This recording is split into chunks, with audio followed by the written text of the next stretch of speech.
बेंगलुरु में आज UP global growth dialogue 2026 का आयोजन सीएम योगी आदित्यनाथ करेंगे। आयोजन की अध्यक्षता। निवेशकों को यूपी में निवेश के लिए इन्वेस्टर रोड शो का आयोजन। लखनऊ में फायर सेफ्टी को लेकर समीक्षा बैठक सीएम योगी ने की। अधिकारियों के साथ बैठक। बोले फायर सेफ्टी मानकों से कोई समझौता नहीं, हर जिले में चलाया जाए सेफ्टी ऑडिट अभियान। यूपी बीजेपी की नई प्रदेश टीम तैयार, जल्द होगी घोषणा। पंकज चौधरी की टीम पर देखेगी नई रणनीति की छाप। सीएम योगी के साथ बेहतर तालमेल को लेकर बनी नई टीम। अवैध कोचिंग सेंटरों पर यूपी सरकार का बड़ा एक्शन। बिना रजिस्ट्रेशन चल रही कोचिंगों पर चलेगा बुलडोजर। प्रदेश भर में कोचिंग संस्थानों का होगा सर्वे।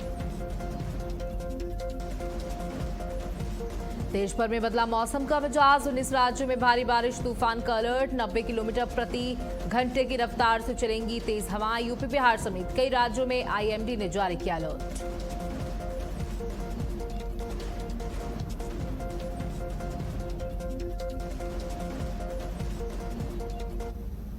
नमस्कार, आप देख रहे हैं भारत अपडेट। मैं हूं आपके साथ सौम्या अवस्थी। यूपी बीजेपी को जल्द मिलेगी नई टीम। बड़ी खबर आपको दे दें, जहां उत्तर प्रदेश भारतीय जनता पार्टी को जल्द नई टीम मिलने जा रही है। 1 से 2 दिन में औपचारिक तौर पर ऐलान कर दिया जाएगा। 2 प्रदेश महामंत्री हो सकते हैं रिपीट। सभी क्षेत्रीय अध्यक्ष बदलने के आसार। पंकज चौधरी की टीम पूरी पर दिखेगी नई रणनीतिक छाप। सीएम योगी के साथ बेहतर तालमेल को लेकर बनी नई टीम। देखिए, अब 2027 के चुनावों के लिए बहुत ज्यादा वक्त नहीं शेष है और इसी के मद्देनजर Bharatiya Janata party active mode में नजर आ रही है और नई टीम की तैयारी हो चुकी है। बस अब ऐलान होना बाकी है। कई ऐसे नाम सामने आ सकते हैं जिनकी लगातार चर्चाएं भी तेज थी। साथ ही कई लोगों को हटाया भी जा सकता है, तो कुछ चेहरे रिपीट किए जा सकते हैं और ये नई टीम योगी आदित्यनाथ के साथ तालमेल बिठाकर रणनीति बनाएगी और उस पर अमल करेगी। और 2027 का जो लक्ष्य है भारतीय जनता पार्टी का उत्तर प्रदेश फतेह करने का, उसे पूरा करने में मदद करेगी।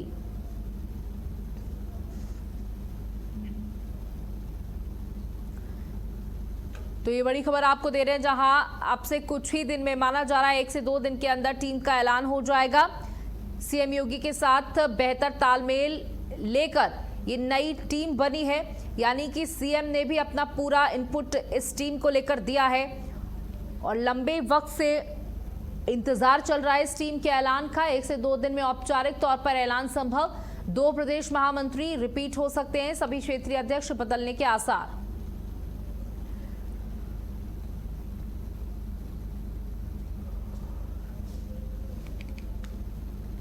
तो यूपी बीजेपी को जल्द नई टीम मिल सकती है।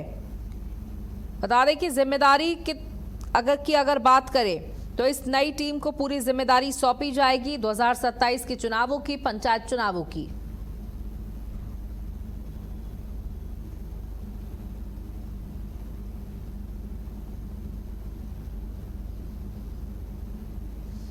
तो देखिए, 2027 के विधानसभा के चुनाव हैं उत्तर प्रदेश में और अखिलेश यादव की बात कर ले या कांग्रेस की बात कर ले या इस बार बसपा की भी बात कर ले, सभी अपनी अपनी कोशिशें करने में लगे हुए हैं कि किसी भी तरीके से जनता के दिल पर छाप छोड़े और कुर्सी पर विराजमान हो जाएं।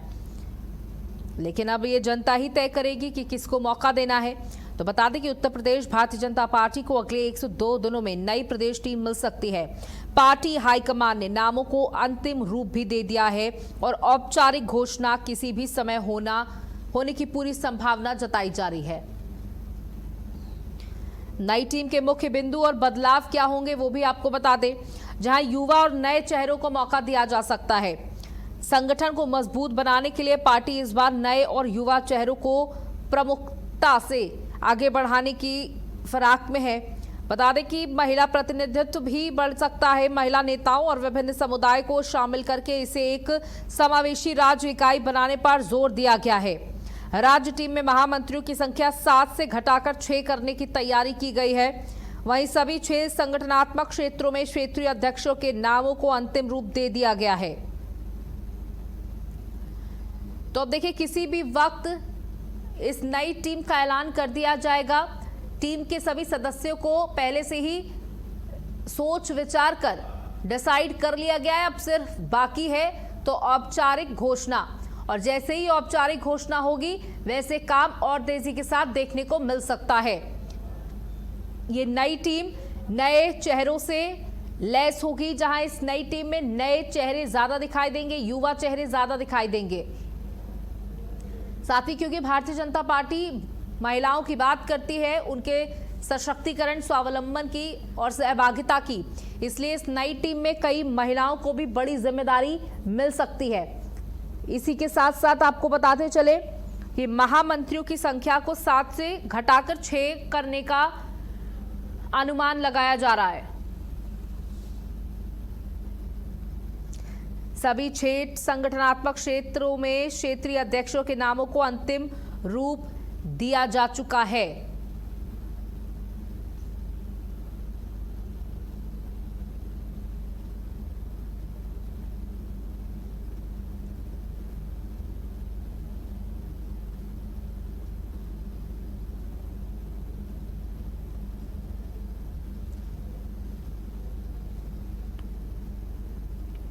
भाजपा के प्रदेश अध्यक्ष पंकज चौधरी बता दें कि रविवार शाम दिल्ली पहुंचे थे, जहां गृह मंत्री अमित शाह के साथ उन्होंने मुलाकात की थी। कार्यक्रम में अमित शाह से प्रदेश टीम, अग्रिम मोर्चों और क्षेत्रीय अध्यक्षों के नामों पर चर्चा के बाद सूची को अंतिम रूप दे दिया गया है। जहां महिला मोर्चा प्रदेश अध्यक्ष पद के लिए रंजना उपाध्याय, संगीता यादव, बिंद, अर्चना मिश्रा और उषा मौर्य का नाम चल रहा है। सूत्रों के मुताबिक अगर रोहित मिश्रा भाजयुमो के प्रदेश अध्यक्ष बने तो संगीत यादव, बिंद या उषा मौर्य में से किसी एक को महिला मोर्चा का प्रदेश अध्यक्ष बनाया जा सकता है। देखिए, बता दें आपको कि रोहित मिश्रा कौन है जिन्हें भाजयुमो के प्रदेश अध्यक्ष की जिम्मेदारी सौंपी जा सकती है। प्रतापगढ़ से ये आते हैं। 2014-15 में अखिल भारतीय विद्यार्थी परिषद यानी ABVP से जुड़े, इलाहाबाद यूनिवर्सिटी यूनिट में एक्टिव हुए, यानी युवा चेहरा हैं। अक्टूबर 2016 की बात करें तो इलाहाबाद यूनिवर्सिटी छात्र संघ अध्यक्ष चुने गए। उसके बाद 2017-18 की बात करें तो ABVP के राष्ट्रीय मंत्री बनाए गए। फिर 19-20 में भाजपा युवा मोर्चा के से सक्रिय हुए। अगस्त 2021 में यूपी में भाजयुमो के प्रदेश उपाध्यक्ष बनाए गए।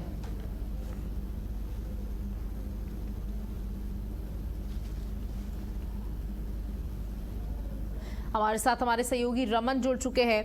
रमन, देखिए, तैयारी पूरी हो चुकी है, नाम भी डिसाइड हो चुके हैं, बस अब इंतजार है तो ऐलान का। बिल्कुल, भारतीय जनता पार्टी की जो प्रदेश टीम के गठन का जो मामला चल रहा है, काफी दिनों से सुर्खियों में है। कभी पता चलता है कि आज सूची आ जाएगी, कभी पता चलता है 4 दिन बाद आएगी, लेकिन अभी भी सूची पर सस्पेंस बना हुआ है और अभी भी वो बहुप्रतीक्षित रूप में ही है। और लेकिन इस बार माना जा रहा है कि इस बार जो प्रधानमंत्री नरेंद्र मोदी और गृह मंत्री अमित शाह और राष्ट्रीय अध्यक्ष JP नड्डा द्वारा हरी झंडी मिल चुकी है, सूची फाइनल हो चुकी है। बस अब उसके घोषणा की देरी है। पंकज चौधरी ने प्रदेश अध्यक्ष पंकज चौधरी सबसे मुलाकात कर चुके हैं और सभी नामों पर सहमति बन गई है।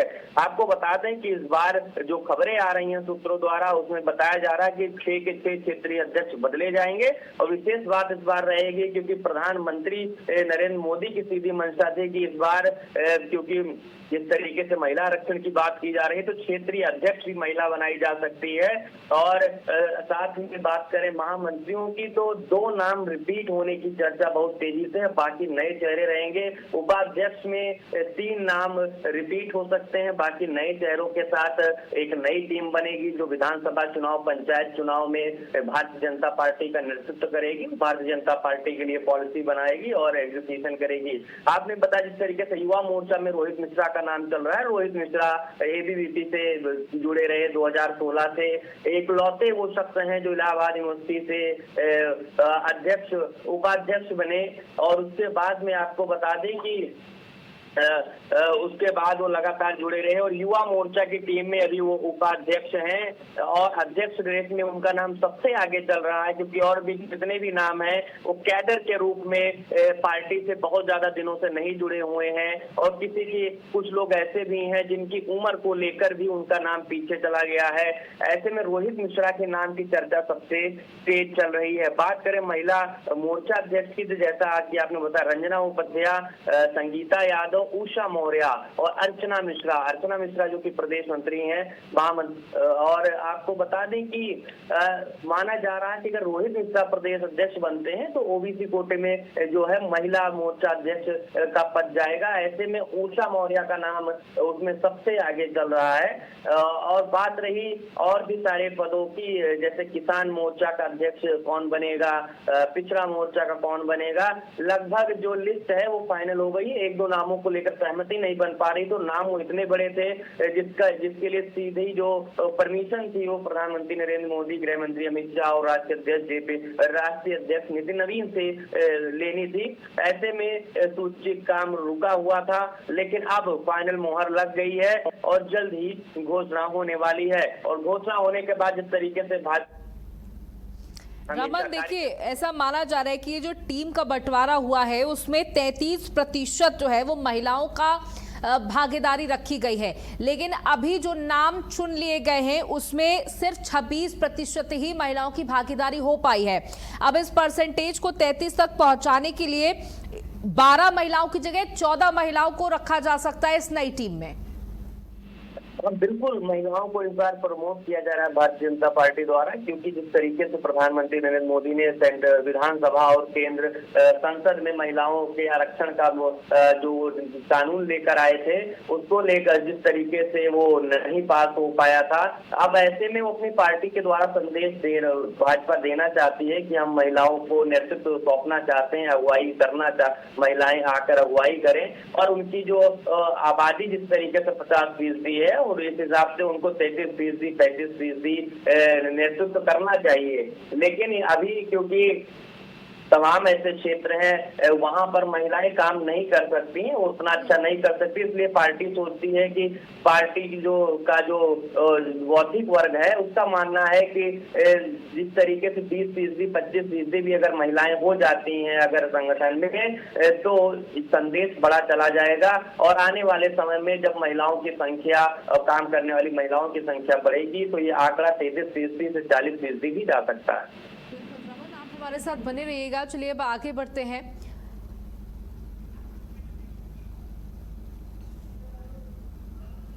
जहां बात करते हैं अयोध्या की, जहां अयोध्या दान मामले में बड़ा अपडेट सामने आया, जहां चंदा हेराफेरी मामले में जांच रिपोर्ट तैयार कर ली गई है। एसआईटी ने 113 लोगों के बयान दर्ज कर लिए, 20 से ज्यादा लोग जांच के घेरे में हैं। वहीं सीसीटीवी रिकॉर्डिंग में सामने आई कमियां। देखिए, कमियां तो सामने आनी थी, ये तो बहुत लाजमी सी बात है और 20 से ज्यादा लोग जांच के घेरे में आ चुके हैं। एसआईटी ने 113 लोगों के बयान दर्ज किए हैं और चंदा हेराफेरी मामले में जांच रिपोर्ट तैयार कर ली गई है। दान मामले में ये बड़ा अपडेट आपको दे रहे हैं।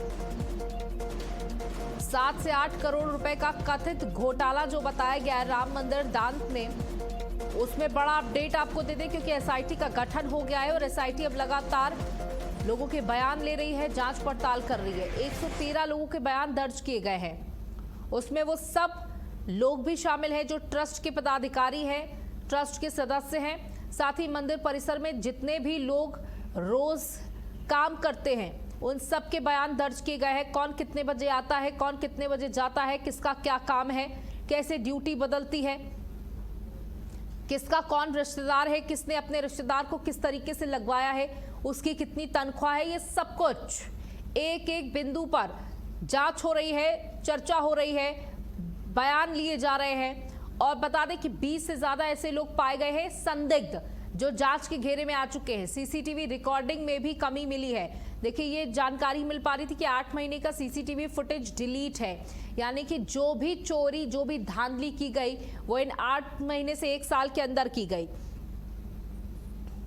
देखिए, ये कोई छोटा मोटा मामला नहीं है। राम मंदिर जिसके लिए 500 सालों तक संघर्ष किया गया और देश दुनिया से लोग यहाँ पर आते हैं, राम मंदिर की आस्था बहुत बड़ी है। भारतीय जनता पार्टी अपनी हर चुनावी रैली में राम का जिक्र करते हैं, ये वादा करते हैं कि राम की प्रतिष्ठा के साथ कुछ खिलवाड़ नहीं होने दिया जाएगा।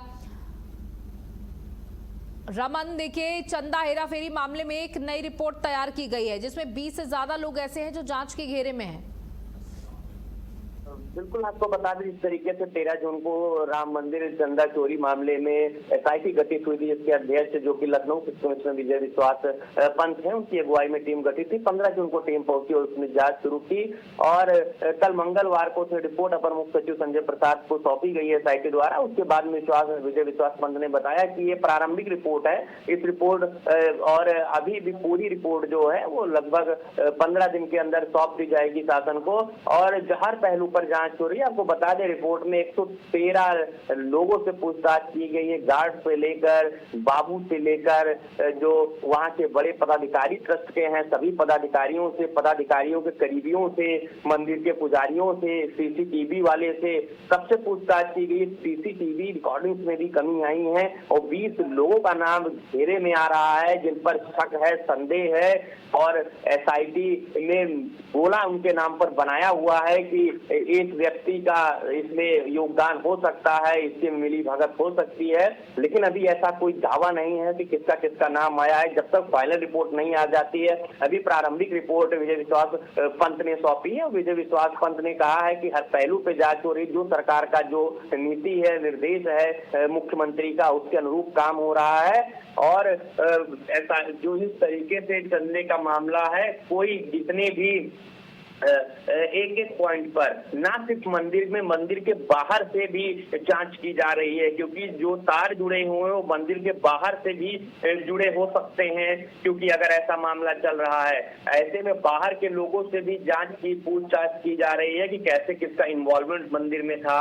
और ऐसा नहीं, मंदिर के जो पदाधिकारी हैं, मंदिर के कर्मचारी हैं, लगभग जिनका भी उस दान पेटी से या फिर उस मंदिर से ताल्लुक था, सबसे पूछताछ की गई और 20 लोगों पर संदेह जताया जा रहा है। बिल्कुल, देखिए कि संदेह के घेरे में है और माना जा रहा था कि एसआईटी अपनी प्रारंभिक जो जांच की गई है उसकी रिपोर्ट सीएम को सौंपेगी और सीएम ने भी 15 दिन का टोटल वक्त मांगा है कि 15 दिन के अंदर दूध का दूध और पानी का पानी हो जाएगा कि इस पूरे मामले में किसकी संलिप्तता है। और सीएम ने साफ तौर पर कहा कि छोड़ा किसी को नहीं जाएगा, चाहे वो कितना भी बड़ा व्यक्ति क्यों ना हो। मुख्यमंत्री योगी आदित्यनाथ ने अयोध्या में मंच पर ही कह दिया था कि समय दीजिए, 1 हफ्ता बीत गया है, 1 हफ्ता और समय दीजिए, जो भी दोषी होगा उसे बख्शा नहीं जाएगा, क्योंकि राम की आस्था के साथ खिलवाड़ जो है सरकार को बर्दाश्त नहीं है। और वैसा दिख भी रहा। 13 जून को कमेटी गठित हुई और आज प्रारंभिक रिपोर्ट सौंपी और बहुत जल्द जो है फाइनल रिपोर्ट का भी कहा गया कि फाइनल रिपोर्ट भी आएगी। और प्रारंभिक रिपोर्ट में ही, जैसा कि सूत्रों की माने तो प्रारंभिक रिपोर्ट में बहुत सारा कुछ ऐसा है जो फाइनल रिपोर्ट के पटकथा लिख देगा। ऐसे में मुख्यमंत्री के ने जो कहा था, अब वो एसआईटी की रिपोर्ट जो फाइनल हो जाएगी उसके बाद में देखा जाएगा कि जो 20 नाम घेरे में है वो नाम बढ़ते हैं और 20 जो नाम है उनमें हकीकत में कौन कौन दोषी है, किस किस की मिली भगत थी, क्या बड़े नाम दोषी हैं या छोटे लोगों की ये पूरी करामात है। ये जो है रिपोर्ट के बाद जा रही है कि जो वाकई में दोषी हो उसे पकड़ा जाए और आगे इस तरीके की गलतियां ना होने पाए उसका ध्यान रखा जाए। बहुत बहुत शुक्रिया रमन, हमारे साथ जुड़ने के लिए, तमाम जानकारियां साझा करने के लिए। वहीं 7 दिन बाद भारत में फिर बहाल हुई टेलीग्राम की सेवाएं। नीट विवाद के बाद हटाया गया था टेलीग्राम पर बैन। बताया गया कि टेलीग्राम की सेवाएं बहाल, कुछ यूजर्स को दिक्कत, 30 जून तक बंद रहेगा मैसेज एडिटिंग फीचर। फर्जी पेपर विवाद में टेलीग्राम पर लगा था प्रतिबंध। नीट री एग्जाम के बाद टेलीग्राम की वापसी हुई। तो बता दें 21 तारीख को नीट का री एग्जाम था और उससे पहले सरकार ने टेलीग्राम ऐप पर बैन लगा दिया था। और बता दें कि इस बैन के बाद देश नहीं बल्कि विदेशों से भी तमाम तरीके की प्रतिक्रियाएं सामने आई थी और सरकार पर सवाल या निशान खड़े किए गए थे कि सरकार टेलीग्राम जैसे ऐप पर बैन लगाकर क्या साबित करना चाहती है। वहीं कोर्ट ने भी साफ तौर पर कह दिया था कि सरकार किसी भी ऐप पर बैन लगा सकती है, वो उसका अधिकार है। बता दें माना ऐसा जा रहा है कि टेलीग्राम के माध्यम से ही नीट का पेपर लीक हुआ और टेलीग्राम के माध्यम से कई अनैतिक गतिविधियां भी होती हैं। और इस बार एग्जाम में किसी तरीके की कोताही ना बरती जाए, सही तरीके से एग्जाम को कंडक्ट कराया जाए। इसी के मद्देनजर सरकार ने टेलीग्राम को बंद कर दिया था। अब 7 दिन के बाद टेलीग्राम की वापसी हुई है। इस पर बैन हटा दिया गया है। हालांकि अभी कुछ फीचर इस्तेमाल करने में दिक्कत आ रही है, लेकिन नीट री एग्जाम के बाद टेलीग्राम की वापसी हुई है। 7 दिन बाद भारत में टेलीग्राम की वापसी, और अभी प्रॉपरली काम नहीं कर रहा है टेलीग्राम। 1 से 2 दिन का वक्त लगेगा। हालांकि टेलीग्राम की व्यवस्था को बहाल कर दिया गया है और नीट के री एग्जाम को लेकर के टेलीग्राम पर बैन लगाया गया था।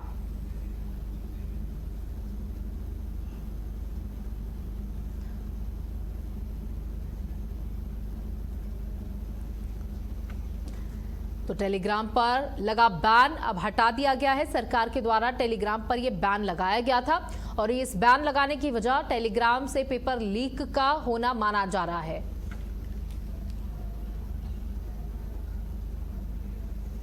अगली खबर आपको लखनऊ से दे दी, जहां यूपी में खाद्य सुरक्षा विभाग की छापेमारी अभियान जारी है। मसाले, अचार, सॉस, जैम, दूध और दुग्ध पदार्थों की जांच। मसालों के 813 नमूने लेकर जांच में लैब भेजे गए हैं। 283.5 क्विंटल मसाले जब्त किए गए हैं। कीमत तकरीबन 50.23 लाख बताई जा रही है। 41.24 क्विंटल खराब मसालों का विनष्टीकरण कराया गया है। नष्ट के मसालों की कीमत तकरीबन 10.46 लाख बताई गई है। स्पाइस क्राफ्ट कंपनी से 33.3 लाख क्विंटल मसाले सीज किए गए हैं। वहीं कई प्रतिष्ठानों से नमूने लेकर लाखों का मसाला सीज किया गया है।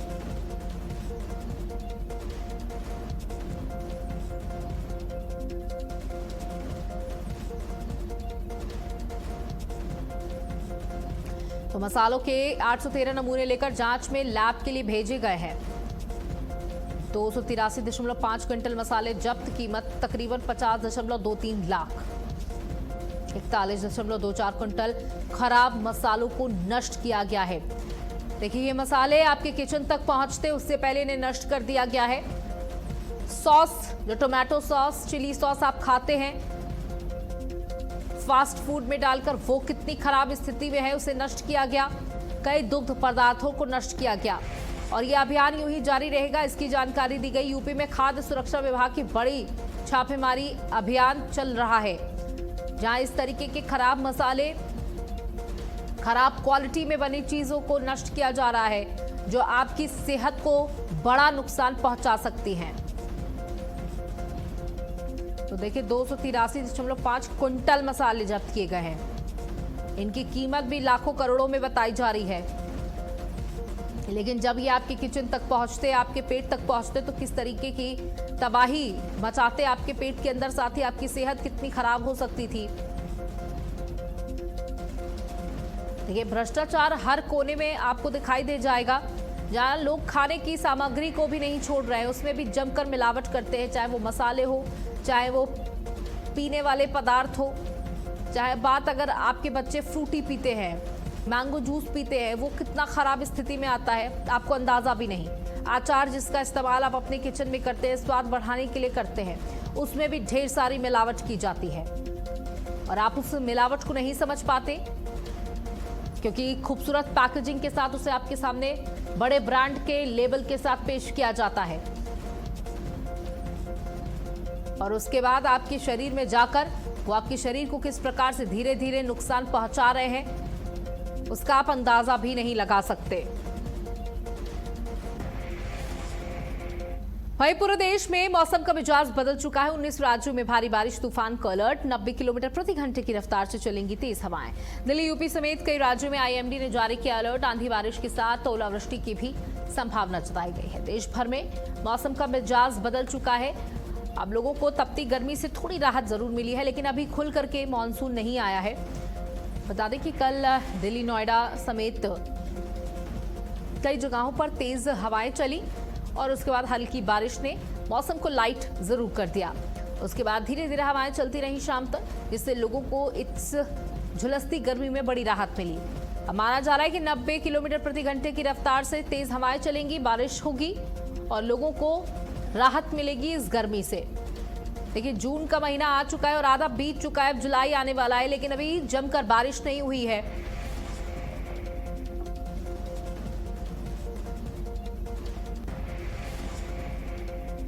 और इसी के साथ इस बुलेटिन में इतना ही। नमस्कार।